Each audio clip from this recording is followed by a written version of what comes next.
For as long as I can remember as a kid growing up reading Marvel Comics, there has always been one character that I've always had just a fascination with and a very, very strong love for. And of course, that character is Wolverine.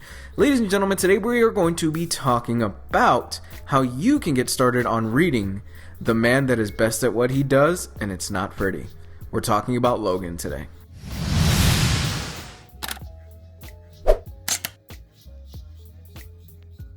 So the first story on my list that you must pick up if you're looking to get started with Wolverine is Origin. Now, I know Origin has its detractors and it has a lot of people that really aren't crazy about the story. I, however, really do enjoy it. Origin first came out in November 2001, and it's a 6-issue miniseries telling, what else of course?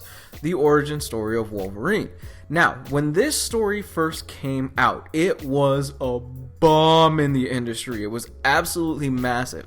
I remember going to comic book shops trying to look for the miniseries, and they were always sold out. It was ridiculous to get a copy of issue 1 through 6.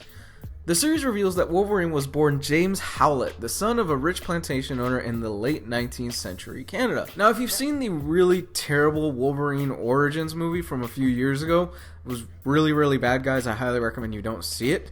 They borrowed elements from this story for that film. The whole beginning of the film where Wolverine pops his claws and they're the bone claws and he stabs his dad, da-da-da-da. All that stuff really was pulled from this particular comic. The next story on my list is Wolverine by Frank Miller and Chris Claremont. The story follows Wolverine as he returns to Japan for a former lover. What follows is Wolverine completely being decimated and having to build himself back up. It's also pretty cool to see Wolverine fighting ninjas with samurai swords and a whole bunch of really other cool stuff. And it's the kind of basic little loose line premise of what they used for that Wolverine film that came out a few years ago. The one that was actually pretty good before we got Logan. I know some of you out there that probably winced when I said the name Frank Miller. There was a point in time though when Frank Miller's name was a huge industry draw. People would come to stores just to pick up Frank Miller books. And, well, the man hasn't really aged that well into his writing.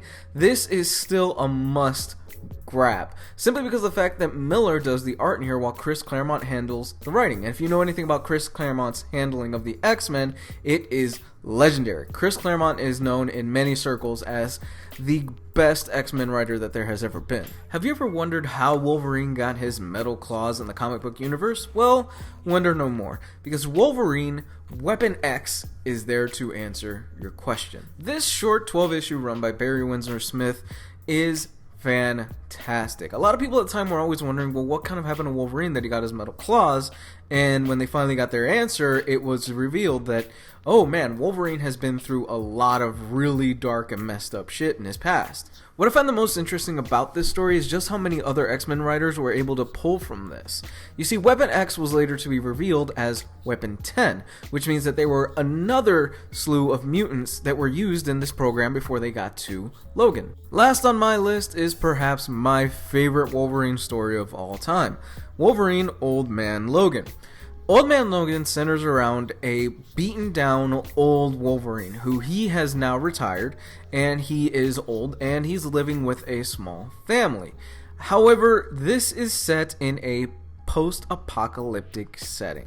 The villains have won, and they divided the whole country up into different parts, and it's basically just one giant road movie. You see, one day Hawkeye shows up and he says, hey, I've got one last job I need to do, and I need you to come with me to take care of it.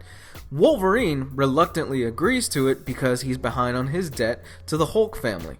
I won't give away anything else, but I will say that if you are a fan of Mark Millar's writing and Steve McNiven's fantastic artwork in this story, this is a must-buy. This is plain and simple just one of my favorite, most fun Wolverine stories that I have ever read. It's just a giant ride all the way through with a really, really cool ending that I know it was mixed for a lot of people, but I had a blast with.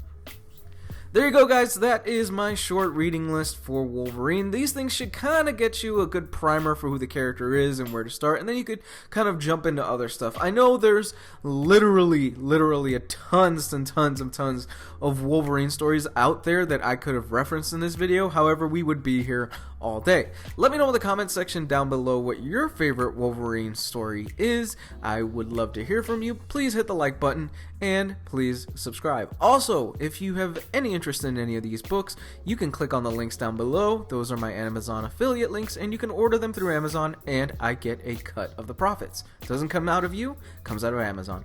Love you guys. Have a great week.